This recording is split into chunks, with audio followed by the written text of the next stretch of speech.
Good afternoon and welcome to the Sam Lacrosse Show. Happy Monday. Time is a funny thing. I don't understand it at all, don't claim to. I don't think it's in our nature as humans to understand it. It's both too long and too short, too precious and not precious at all, something to mourn while also something to trivialize. We seem to never have enough of it, and to think that we have all of it at the same time. Humans will always be foolish in this way. I will always be foolish in this way. The best way we can convince ourselves of our immortality is by ignoring the clear and present mortality that haunts us each and every day. While in some reflection and prayer over the past couple weeks, something began to hit me in regards to time. I seemingly just blinked, and my high school graduation ceremony in 3 months' time from now was 10 years ago. That was fast. Even saying it out loud on this show is a strange thing to admit. Where did the time go? Oh wait, I know exactly where it went. And thankfully, I've had a lot of things in between those 10 years to document and to look back on. Some bad for sure, but mostly very good. I've had, for the most part, a great run in closing out what appears to be the first third of my life, at least what I'm treating as the first third of my life. One thing I've always felt in my mind is an inherent sense of urgency, a pull in my mind stating that I needed to get going on where I wanted to actually go.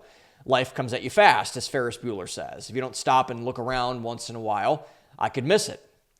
I haven't, thankfully, and in fact, since things in my life have begun to slow down, for now at least, my reflection on my high school experience has been something that hasn't consumed my mind exactly, but something that has floated through it more than usual of recent. I don't cling on to anything, mostly because I only really talked with 3 people who I went to that school with, and really only 2 that I consistently care for and keep up with. But about a month ago, the third person on that list, not in value, by the way, just in touch points and keeping up, very plain table stakes there, shot me a text message and asked if I wanted to hop on a phone call. And I said, sure. This was custom. We did this usually about every 6 months to a year. It was in mid-January, right after Christmas. We always do the whole, hey, if we're back home at the same time, let's see each other deal. And we never do. Not because he or I don't care, or because he's a bad person, or I'm a bad person, or that I'm a good person for that matter. We just have a lot going on, as all functional adults seemingly do, or at least say that we do. As I was wrapping up work and right before I was about to go to my small group across town, the call came through and I picked up, exchanged the usual pleasantries, and just began to catch up on stuff. His family was always very nice and kind to my family. I had actually known his family since kindergarten, where our mothers did field day together. He had a good job back at home after briefly moving away. He volunteers in a very significant way. He still very much is the same person I've always known, really, just with some adult layers put on top, as are we all when we get to this stage. He's also far more engaged with the people we grew up with than I am, in the name of proximity, if nothing else, as he still lives back at home, as I mentioned. And this went on for about a half an hour, which is what I generally expect from these type of calls. How long can you drag out a conversation where you whimsically reference the past to still the present and appear hopeful for the future, after all? Usually, if we're being honest about that amount of time, you have to get on with your life and them with theirs. It's nothing personal, just the way that things are. But that wasn't where ours stopped. In fact, that was where ours was just beginning, as it turns out. As I was winding down my side of the conversation, my friend perked up and said he had something to bring to my attention. Almost ready to transition to my car and turn on a podcast, I hunkered down into my office chair. Was he about to come out as gay or something? Did his mom have cancer? Was someone in his life having an affair and he didn't know what to do? Thankfully, by the way, none of those are true. Yet, what he said was just as perplexing and caught me totally off guard, if I'm being completely honest. Over the past few months, had been worrying him severely. And I was stunned by this. I replayed all my interactions with this person over the past year. They weren't many. Was it something I maybe texted him? Something from our last conversation over 6 months ago that he'd been festering on? Something I had talked to someone else about? All of these seemed unlikely. I was highly confused, to be honest, so I asked him to clarify. The seed of this man's worry came from a text message I had sent him a little over a month ago. Again, we're not texting buddies, exactly. We only talk on rare occasions. However, in December of last year, I was rounding third on a YouTube growth competition. I was tied for the lead and needed to try to jack my subscriber numbers up to make sure that I kept pace. I had texted and reached out to a ton of people asking for a subscription and ended up winning, so yay for me. The good thing is that to a person, everyone who I asked, even if they didn't subscribe, I don't know for sure, I didn't follow up, was very positive about it. I've curated my life to such a degree where even if people don't agree with things I say or what I do for a living, they're at least not outright negative about the things I say and what I do. In fact, most of them are positive, which is a huge blessing. But not my quote-unquote friend from high school. Instead, he had a different reaction when I had reached out. Concern, desperation, scorn.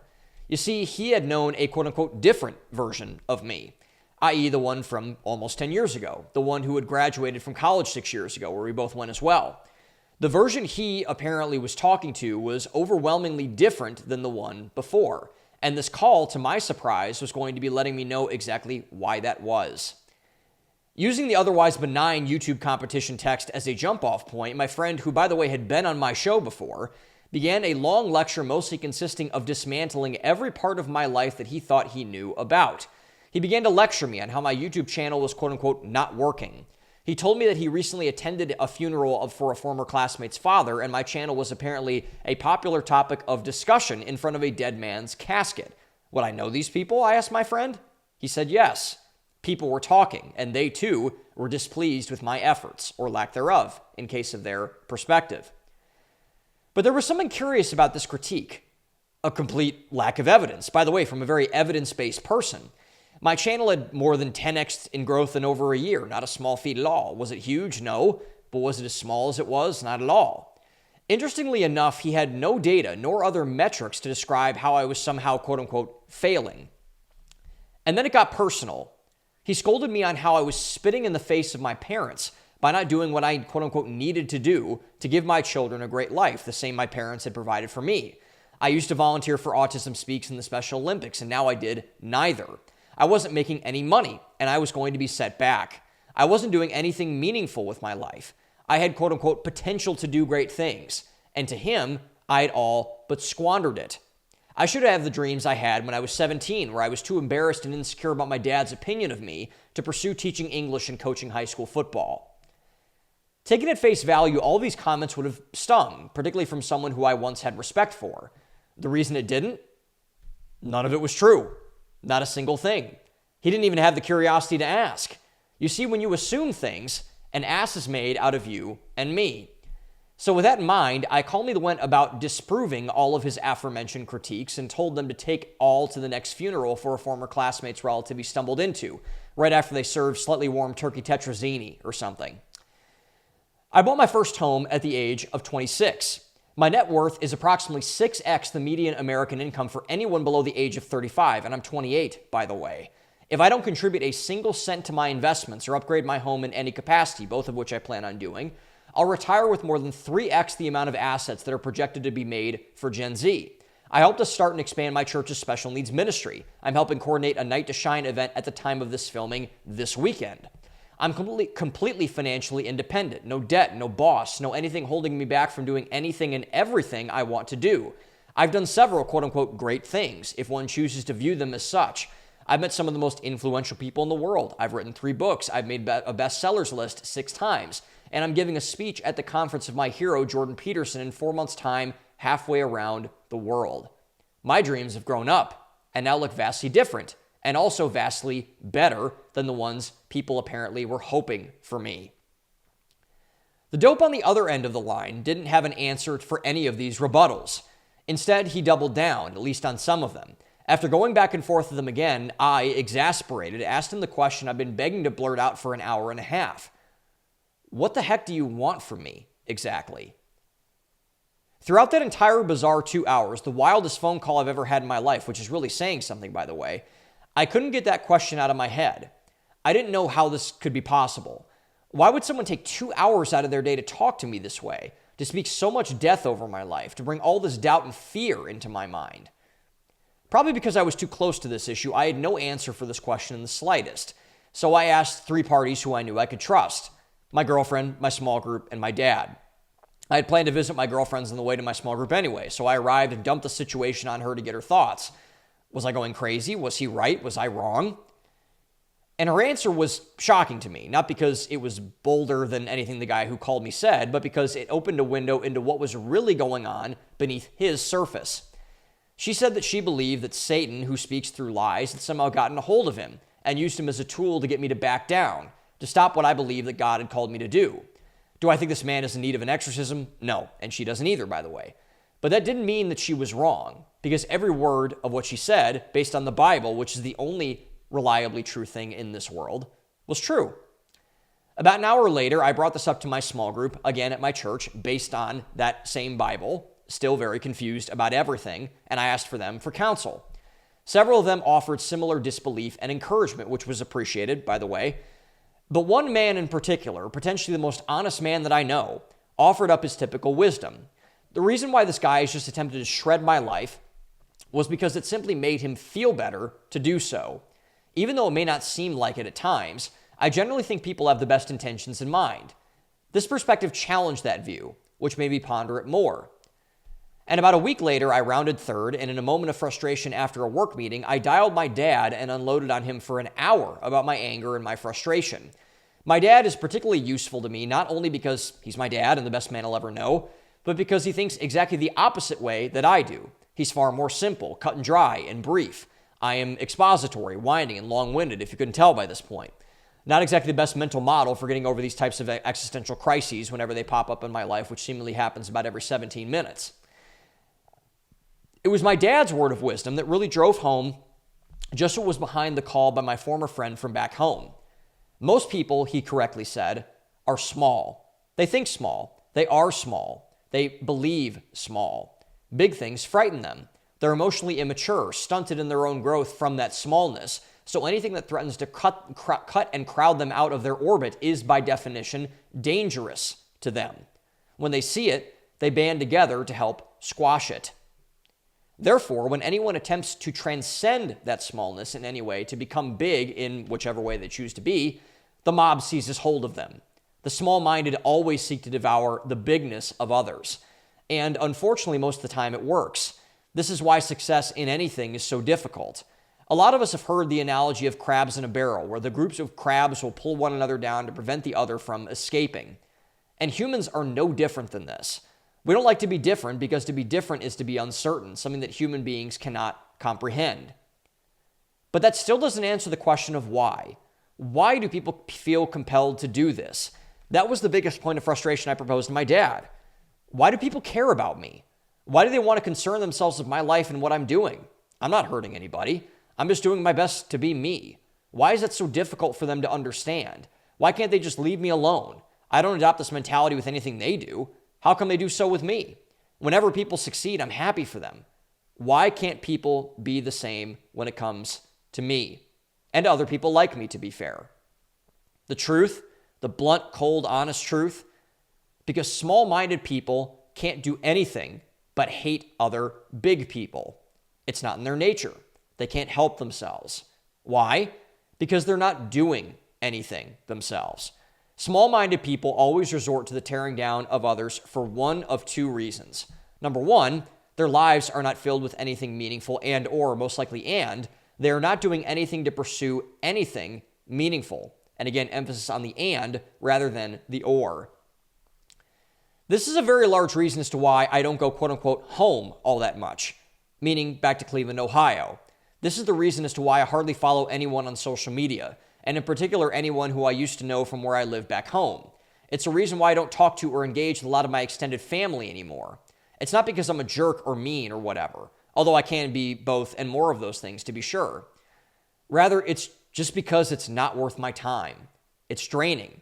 I catch enough heat and put enough pressure on myself for doing the things that I do from strangers. The last thing I need is to open the doors for people that apparently know and love me more than anything else to do the same thing. I hear the conversations through the grapevine. I know what goes on in the group chats. I know what's discussed and I'm not in the room. I don't need it in my life, nor do I want it in my life. Home, by contrary, is supposed to be a place where you can rest, where you can feel comfortable, where you can feel safe, where you can feel loved without having a sense of obligation to perform or put a mask on or conform to the idea of who or what people want you to be.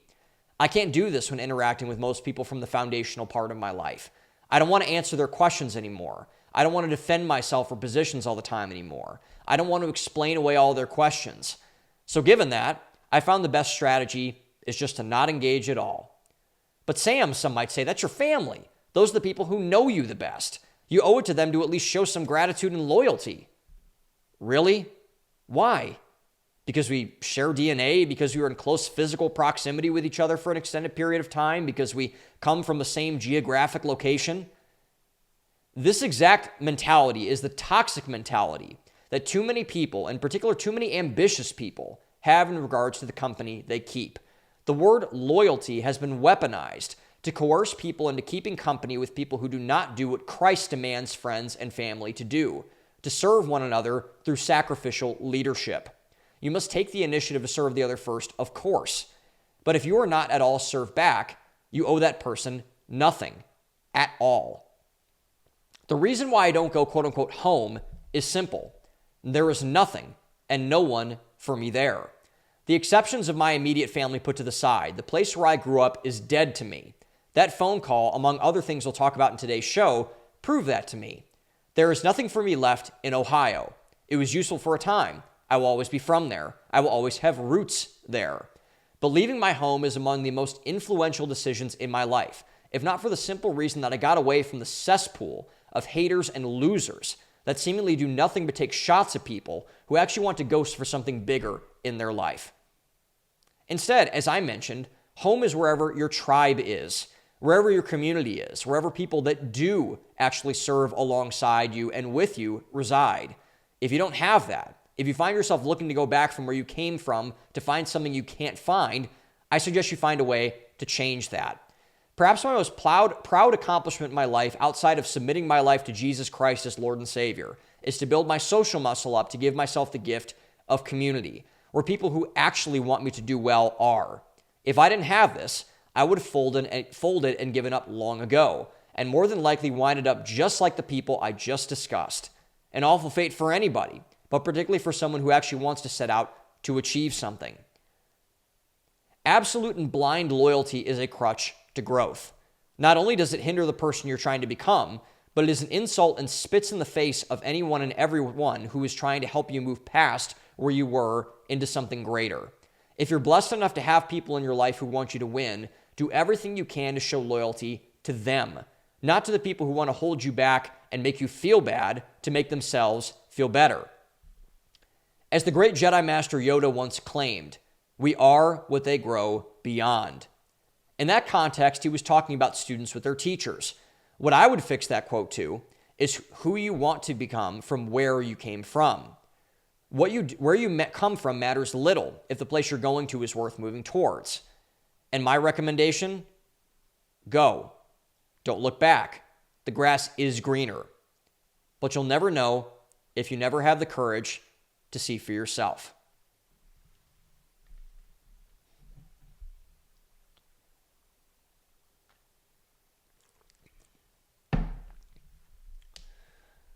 Okay, so really the crux of this episode is going to be about ambitious people versus not ambitious people. People who go for things versus people who don't go for things.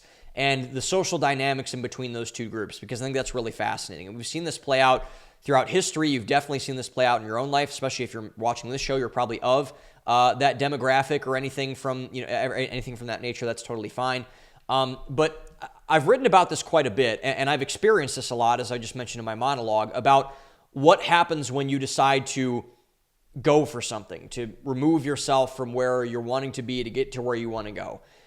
And really, what I found, and I would love to get perspectives on this from other people. I've talked to a lot of people about this for sure, but I would love to get more perspective on this to see if I'm on base here, which I think I am, but always like to see. The curse of ambition. I called this the true cost of greatness in one of my articles on Substack. It's one of my favorite articles I've ever written. The curse of ambitious people is that they always get the most hate from people who are closest to them. From their family, from their friends, from loved ones, from teachers, from coaches. This is why people who are ambitious like me are more avoidant types, because a lot of people have dumped on them, have said that they couldn't do something, have insulted them, have berated them, have done lots of other things to discourage them from being where they want to be and being who they want to be.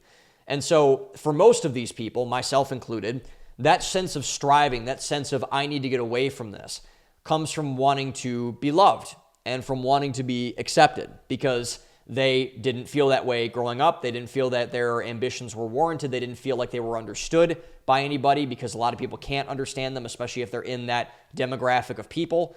And unfortunately, most of them will never feel that way, which is really unfortunate. Most of them aren't religious. Most of them don't have community because they've been so scarred or backhanded or whatever by people, because they can't be open, they can't be themselves to the people who they are most dependent on to do so, which is exactly why it's beneficial in most cases for them to separate from where they grew up. This is why I highly suggest, Colin Cowherd said this once, and he was really the first person that really, hammered this home to me. I think he said something like a crazy percent, like most Americans, like 80% of Americans plus, someone could fact check me on this, never move more than 40 miles from where they grew up. That's crazy to me. Crazy to me. I've done that several times, and I think that that's so wild that people feel that way or everything like that, but it's true. And what I always recommend to people, particularly ambitious people who want to separate and move from where they want to move from, is that they do so. They move on to a different part of the world, a different part of the society, a different place, because physical proximity can be poisonous to people. And ambitious people often need to do what Yoda said and go beyond where they came from, because they need to get distance. They need to develop their own sense of identity away from the people that shaped them. And your parents might have been great. My parents were great. My family was great. But it's other family members, it's friends, it's the community, it's where they grew up at. They need to move and get away from that place. It's not that that place is bad. It's not that those people are bad, although both of those could be the case.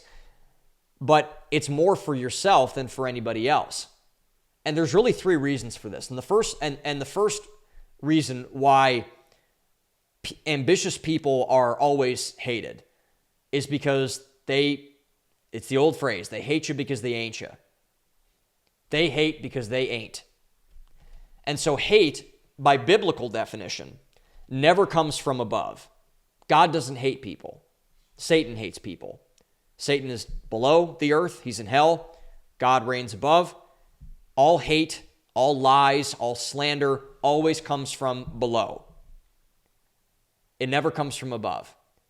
And so, meaning this in literal terms, hatred, if someone is a hater on whatever you're trying to do, it always comes from someone who is behind you or below you. It's where it always comes from.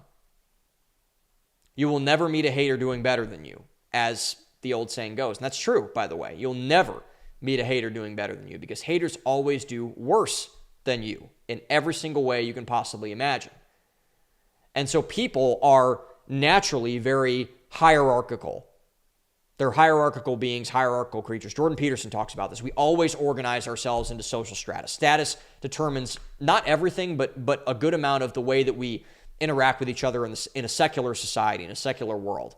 And so, therefore, when we analyze ourselves in the social strata, whether we're at the bottom of it, the top of it, wherever, if you're on the bottom of it, or if you're at least below another person, which I am, everyone mostly is, unless you're President of the United States or CEO, you have $1 billion in the bank, whatever. And even in that case, there's always someone that you envy in that way. I don't think that goes away with money or power or anything like that. That's what makes status such a losing game. If you play status games, win stupid games, or play stupid games, win stupid prizes, rather.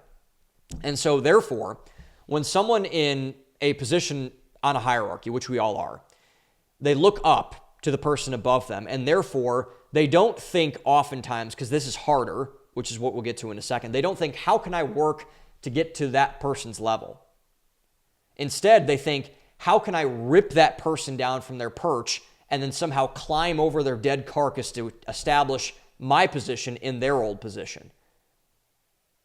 And really, it's to at least justify their position, to claim that they're somehow morally superior, that they're physically superior, that this person's a fraud, this person's a fake, they don't deserve to be here, that they're weird, they're out there, they're whatever.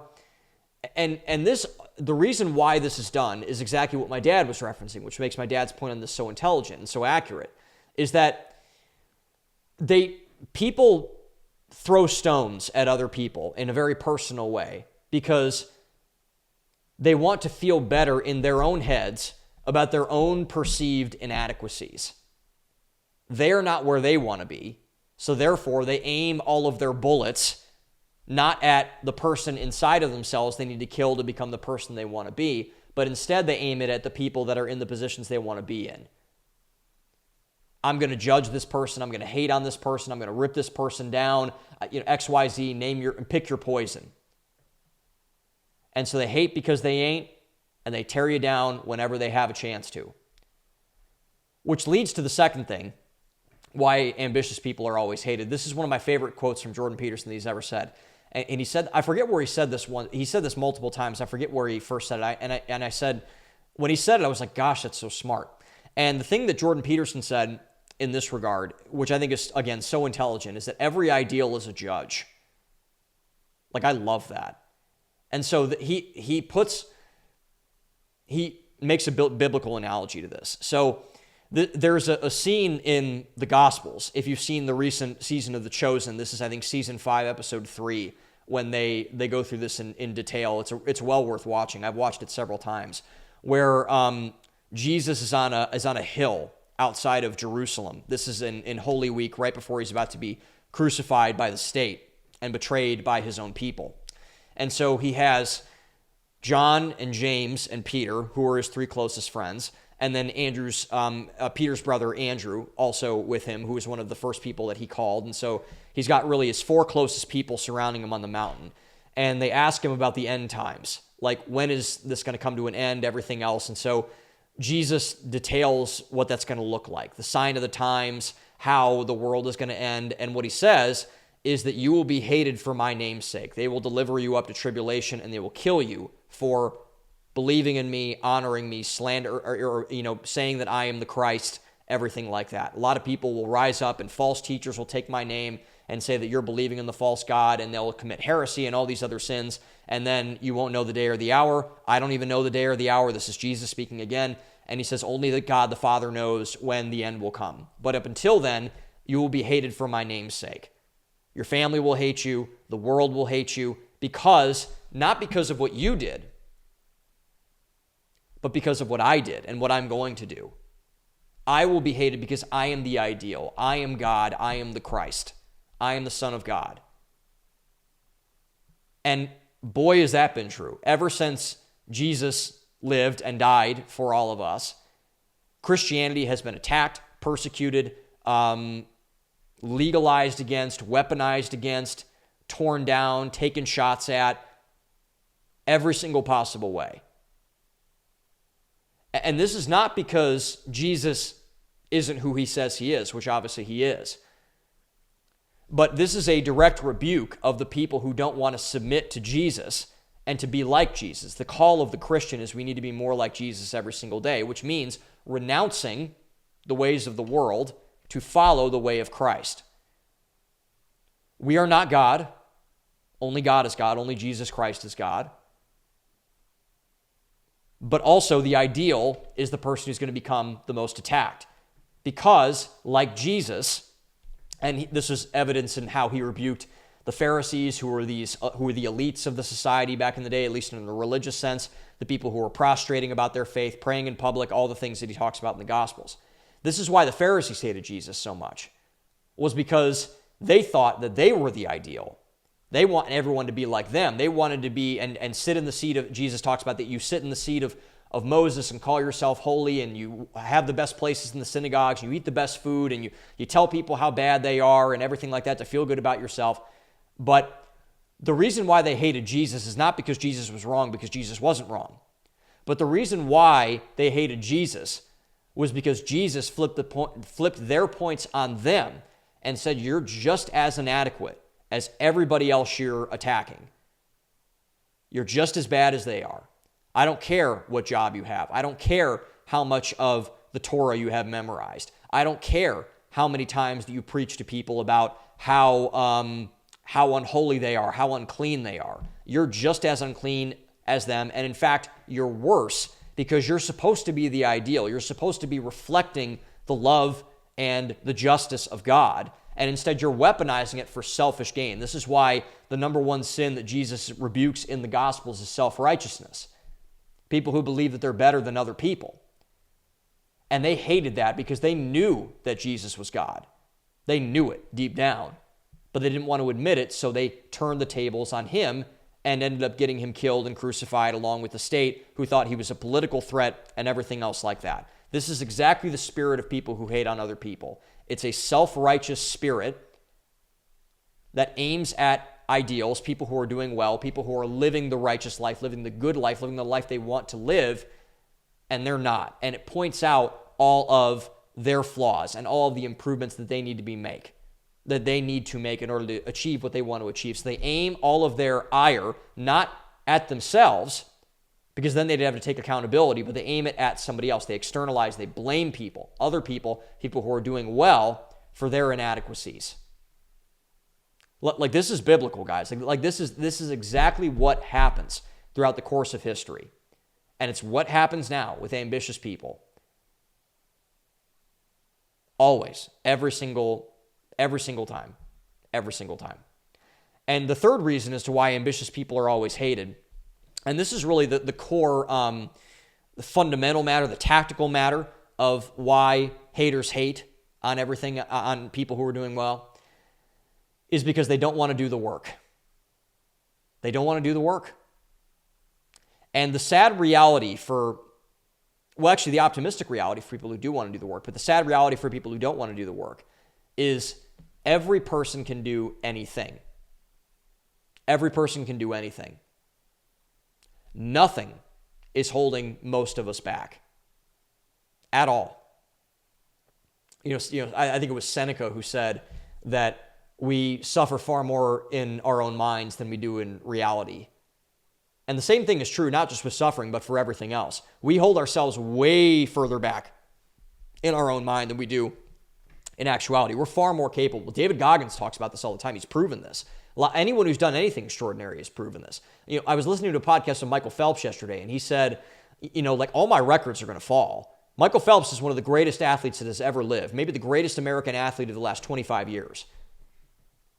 And he said, all my records are going to get broken maybe at this next Olympics, because people are just getting better and better and better.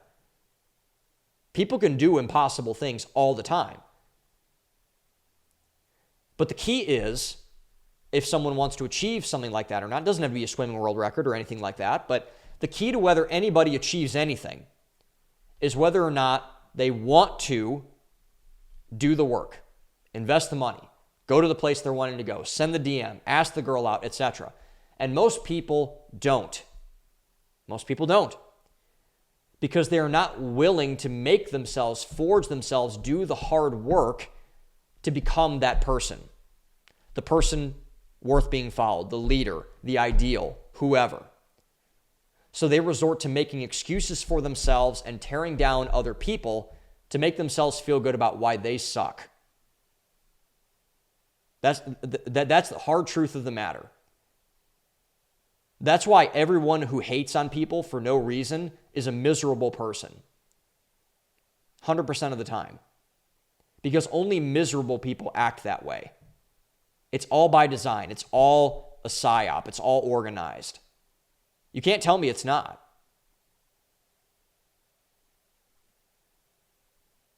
That is the spirit behind all of this. That's why ambitious people are hated. That's why if you are an ambitious person, you're going to feel tremendous opposition to all of this. And you need to be strong and face that, because it's not going to go away. The voice does not quiet down. The people do not quiet down. You have to consciously choose every single day to turn out the noise, to tune out the noise, to turn off the radio. And if you're not, you're going to be cursed and plagued by it for the rest of your life. So I would encourage you to get on it, do something about it, and do so.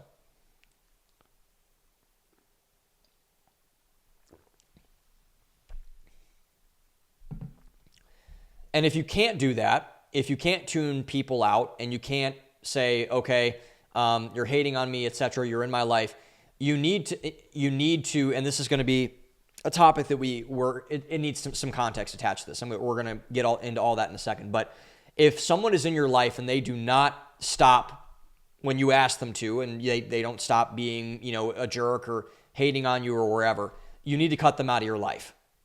And now, before we get into this point, cutting people off is all the rage now. Every psychology influencer talks about it. Everybody's saying X, Y, and Z. Cut this person off. Do X, Y, this, that, whatever.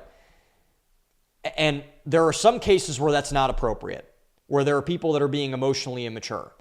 But there are some points where it is necessary. I've only had to cut someone out of my life really once in a hard cutoff where I told somebody that you cannot associate with me anymore. I don't want to be in your life, and I don't want you to be in my life anymore. I don't want you to meet my wife. I don't want you to meet my kids. I don't want you to know what's going on in my life, and like, you're done.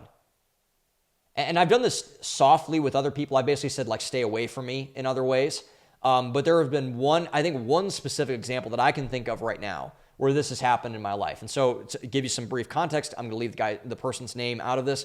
This is a quote unquote close family member of mine who I saw decently frequently growing up. Last time I saw this person I was 22. It was right before I moved to Boston. So probably late May, early June of 2020. So about little under 6 years ago now. I haven't talked to this person since. Haven't seen him since. Don't really know anything about what's going on in his life at all. And so this person basically made a life of guilting me into everything. Come over to my house, talk to me on the phone, spend time over here, read this, do that, whatever. Older figure in my life, while taking shots at several members of my family, really all of my family. My, whole opposite side of the family, my dad, my mom, my siblings especially. And I dealt with this for a very long time. It made me very uncomfortable. I was improperly elevated above my siblings. I was the favorite. That was not cool with me. And you should not play favorites with anybody, especially your children or your grandchildren. That's the recipe for disaster, as evidenced by what I'm about to tell you. And so right before I moved out to Boston, again in the summer of 2020, we had a kind of a going away party, graduation sort of thing, small thing at my parents' house. And, we grilled, we got food, all that kind of, it was fun. It was great. And had some of my friends over, all that stuff. And this person was over, and I remember, again, I won't get into the details. He crossed a very specific line at that gathering. And I made the decision in my head that said, nope, that can't do it anymore. That's it. You're done. And I had to discipline that specific behavior. And so I sent him a letter, not anything huge, when I moved to Boston, that said, our relationship is over. Didn't expand on it. I just said, goodbye. I wish you well. But I want nothing to do with you anymore. Do not text me. Do not call me. You are we're done. It's over. And so after that, I was in Boston. It was like about maybe a month after I moved in, maybe if that. It was in June or July of 2020 when all the craziness was going on. And so his wife, who's not my, so his wife called me. And he didn't have the guts to call me himself, by the way. He had my number, just didn't call it. So his wife called me and lectured me and dumped on my family for about 2 hours. And I kind of said, like, okay, whatever. I'll let her say what she wants to say. But that was it.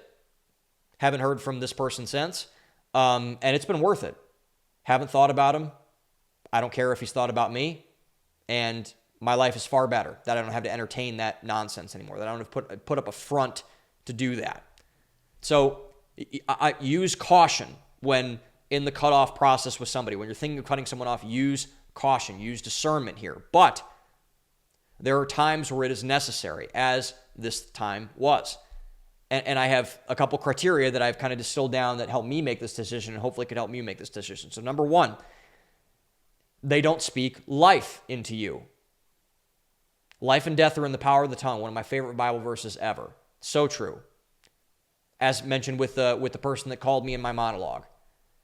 So if someone doesn't encourage you, if someone doesn't call you higher to be your better self, and if you are being encouraged, if you are becoming a better version of yourself, and they do not like that, they don't congratulate you, they instead they hate on you, they question everything, you must start to question whether that person, I don't care who they are, really wants the best for you. Again, life and death are in the power of the tongue. And we need to be very careful not only with ours, with our tongue, we need to watch that first. We need to take ownership of what we say and what we do, but also with the rest of the people around us as well. You cannot have people who are speaking death in your life around you, particularly in an intimate capacity in your close circle. Now, we can't have the opposite of this. We cannot have people massaging your ego, being yes men, affirming everything that you say if you're in sin, and say all this kind of stuff. We can't have that. We can't have people telling us what we want to hear all the time. We can't have that either. But we definitely can't have the opposite, where you can't do anything right, and if you're doing something great, they don't celebrate you, they don't congratulate you, they don't do anything. We cannot have that. That's definitely something we can't have. And so if someone is in your life intimately that does not speak life into you, breathe life into you constantly, and this is not just you, by the way, about people that you respect, people that you love, the world, if they have a negative mindset about everything, if they're constantly pessimistic about everything sucks and this and blah, blah, blah, blah, blah, just don't entertain that person. You can't do that. I don't care if they're a family member. I don't care if they're your best friend since you were 5 years old. You can't have that in your life. It will depress you. It will degrade you. Like, you just can't have that. And so that's criteria number one. Number two, there is no mutual, keyword mutual, exchange of value in the relationship. So again, love is defined in the biblical sense, which is where I define everything from, by a sense of sacrificial service, meaning you go first and you serve the other person. For example, I was writing this monologue last night. I had to finish it this morning. My girlfriend lives on the opposite side of town, and she had a migraine last night. Really bad one. Had never had one like that before in her entire life. And she couldn't even look at her phone. It was so bad. She couldn't see, lots of stuff going wrong. And she was really distressed by that and in pain. And she asked me, or she just called me and said, and she's so sweet. And she just kind of said, hey, sorry, I'm not responding to your text. My head feels like it's splitting into pieces and, whatever. And it was late at night, and I was about to go to bed in probably an hour, but I said, what do you need? And she's like, oh, no, you don't have to come over. I just took this or that. I'm like, would you like me to come over and help you and bring you stuff? And she said, yes, I would like that. So she was humble enough to say, yes, I would like you to come over. And so I got some migraine medicine I had in my medicine cabinet. I got some. I bought her a milkshake to get some things into her system before taking those pills to alleviate her headache. I got her some water, all that kind of stuff. Just took it over for her. And I didn't do that because I wanted something from her. I wanted her to feel better. And she serves me in that way as well. So that's just a very baseline example. So if someone is not serving you when you're serving them, if it's all take from them and no give, if you're all give and no take, you must remove that person from your life. These are leeches. These are parasites. These are vampires. Sucking the life out of you, literally in some cases. So your time and your energy are your two most precious resources, and you need to protect them at all costs. They all flow into everything, into your work, into your money, into your other relationships. You cannot give these people an inch, a foothold into your life.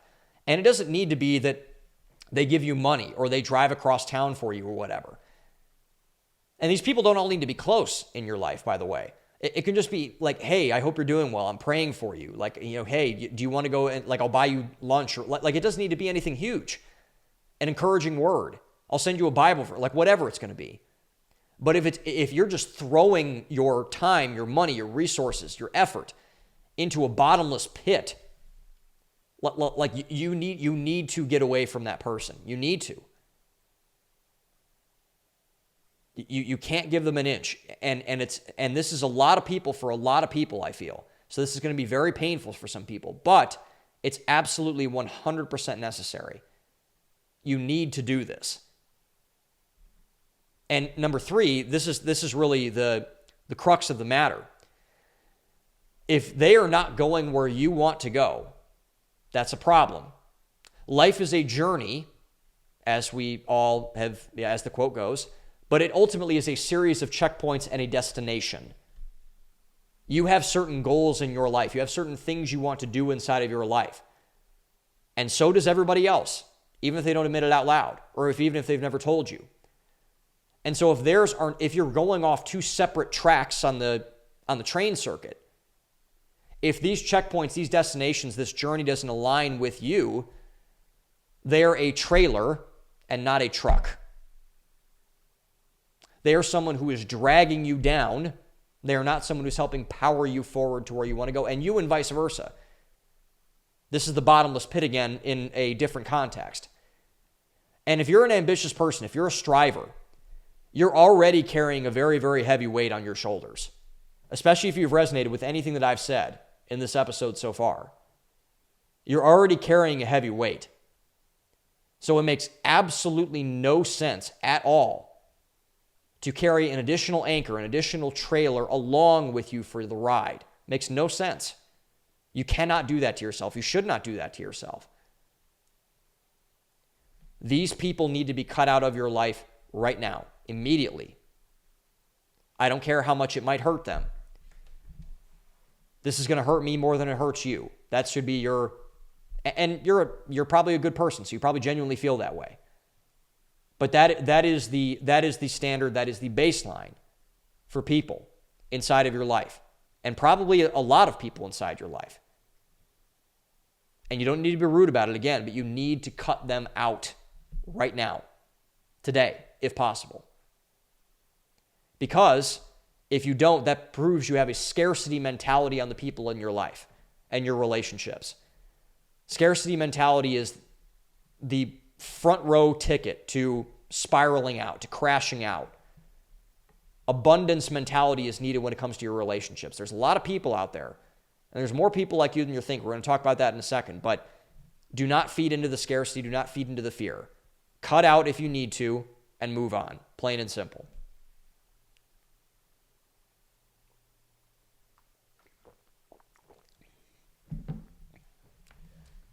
Okay, so after you cut people out, cut people off, you can't just be by yourself. This is where a lot of the Sigma male self-improvement people go really wrong. Is that, okay, you can just go, you can lone wolf it, you can go by yourself. No. Not the case at all. And so you need friends, you need allies, you need people in your life, you need a tribe. It's a lot more fun that way, first and foremost, but you need people in your life who can be of service to you, and you can be of service to them.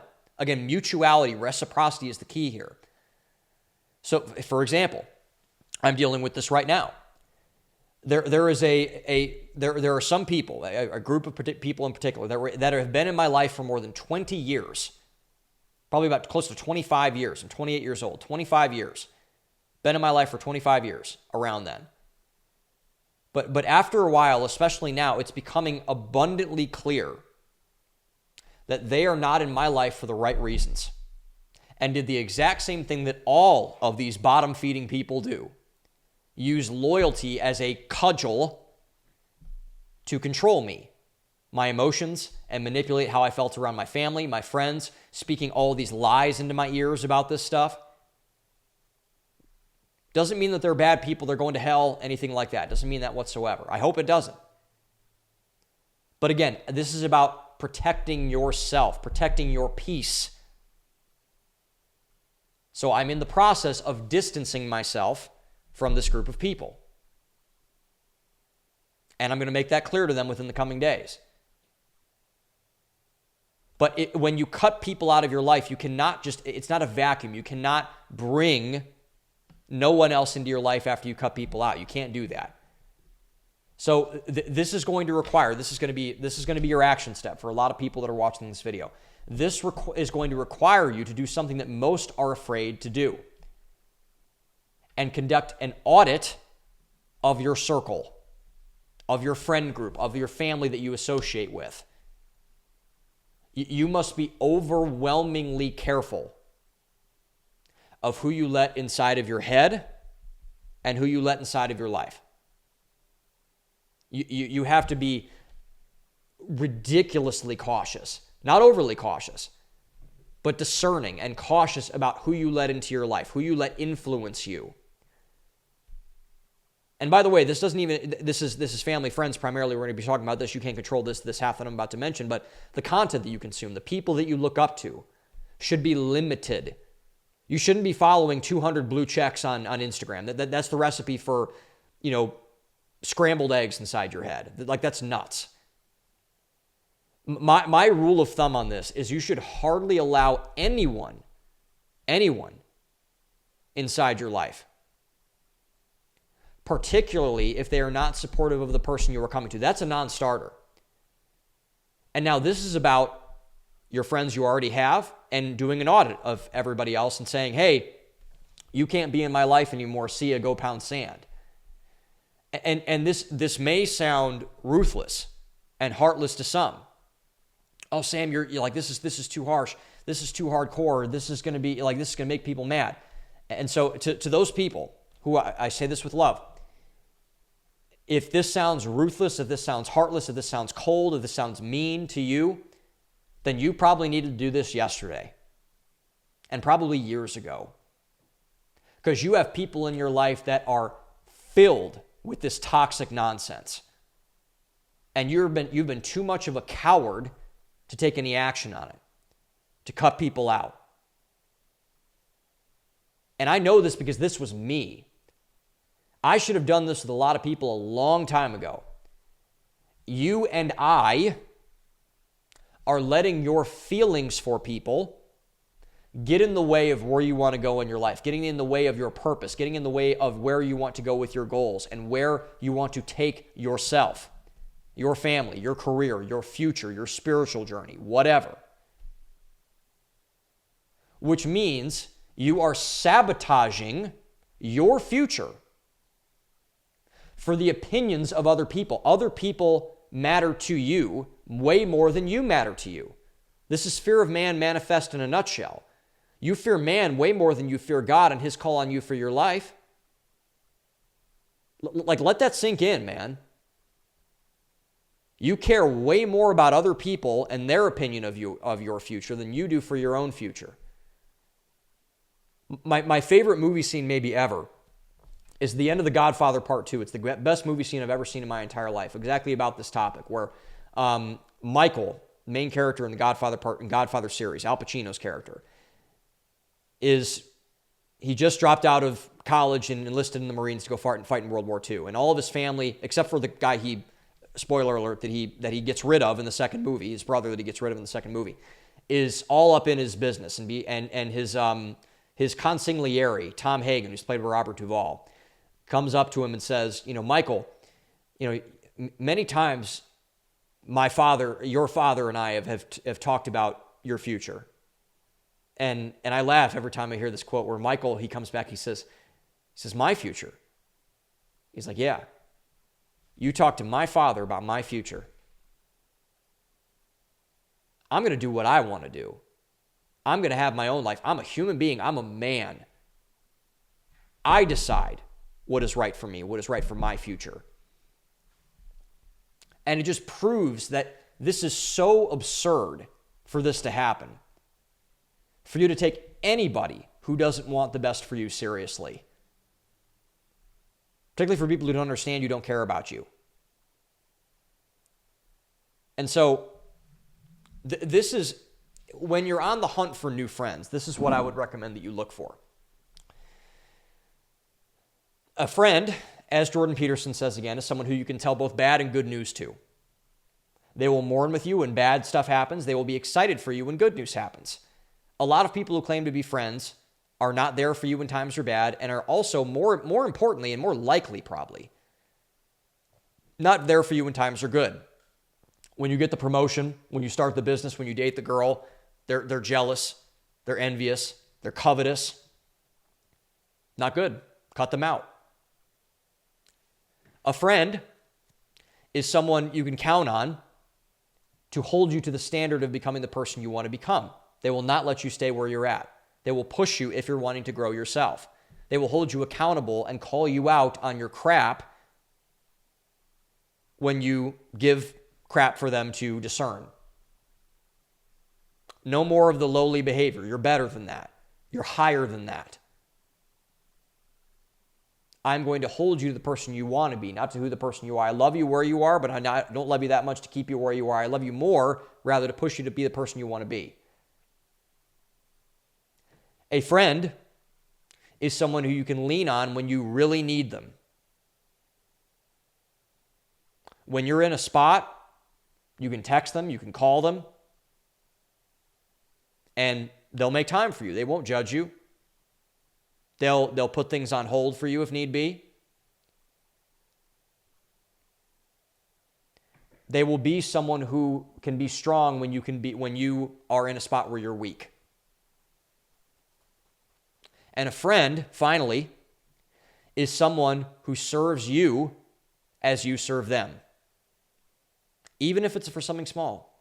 It doesn't have to be, you shouldn't keep score with your friends. It shouldn't be an eye for an eye when it comes to your friends. But it is for serving the other person. These are the very basics for friendship. These are table stakes. So again, do an audit of the people you have in your life. And if you don't have all these 4 things checked out, you need to remove them ASAP. Get them out of your life. Nothing personal. You don't need that. And you don't need them. And they don't need you. And they don't want you in your life. In their lives. Like, let that sink in. This is going to happen either in a messy way or in a clean way. And you get to choose, which is great. And you should choose to keep them in versus move them out. Or to move them out versus keep them in, rather. Because it's better for you. And if you don't realize that now, you'll certainly realize that later, when it's too late to do so.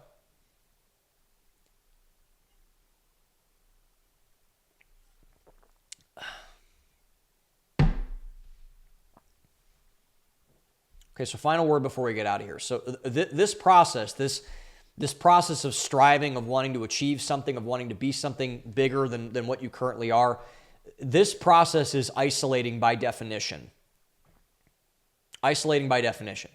So you must accept the fact that, at least at the start, you will be incredibly lonely when you start pursuing ambitious goals. You will be by yourself. This is the lonely chapter that Chris Williamson and Alex Hormozy talk about, which is true, by the way. You will be lonely when you start. The path of the exceptional person is one of the exception. Maybe my favorite Hormozy quote ever. Like, don't expect it to be easy. Don't expect to be like everyone else, because you're not, and you're choosing not to be. So it's irrational to expect otherwise. And you will face tremendous and relentless opposition, particularly from people who supposedly want you to do well. Family, friends, people who apparently care about you, but they probably don't. But when you experience this, that does not mean that you should stop. In fact, it means that you should keep pushing unreasonably hard until you hit something. Unreasonably hard. And you need to realize that hardly anyone in the world has ever felt the way that you feel right now, if you're resonating with this. Hardly anybody. Because most people don't go for anything. Most people don't reach for anything, strive for anything. And so, isolation, at least at the start of your journey, means simply that you're winning. You're winning. You're pruning your friend group. You're opening yourself up to new and better opportunities relationally and otherwise. And over time, if you keep on this path, you will, like I like to say, I forget who wrote this essay, but you will find the others. The others are people like you. The people that want to be more like you. The people who are on the same path to wanting the same things that you want. Achieving the things that you want to achieve. They exist. They're out there. I have found them myself. They're hard to find because you have to unplug yourself from all the BS that you've kept in your life for a very long time. All the people that hate, that don't understand you, that don't want to understand you, all that stuff. So even if you doubt that now, know for a fact, because I'm living proof of this, that they are out there. Those people are out there. So you need to do what you need to do. Get in front of it. Get in front of yourself. And make sure that you are in the proper position to steward that blessing in your life. Get in front of it now. Start doing this now. Because if you don't hear it from anybody else, I will tell you right now, two things. One, I've been where you're at, so I empathize with that. And if no one else does, I believe in you. Most people never hear a single word of encouragement, of true encouragement in their entire lives. It's all cold comfort, all that nonsense. And this is mine to you. Do not stay in a place where you're not meant to be with people who don't want you to win. It is a waste of your time. It's a waste of their time. Do not bend. Do not bow. Do not surrender. Be strong. Be courageous. And push through all of the nonsense that you need to push through to get to where you want to be. Because it's worth it for you to do so. If you don't hear it from anybody else, hear it from me. Hear me now. Everyone within the sound of my voice. Do what you need to do to win. Do not tolerate people who don't want you to win. Because you succeeding on where you need to go matters a lot more than some stupid person's opinion of you. And you'll find other people on the way there. And you and them will all be better for it. Thank you all for watching. Own the day. Open your mind. I'll see you guys next week.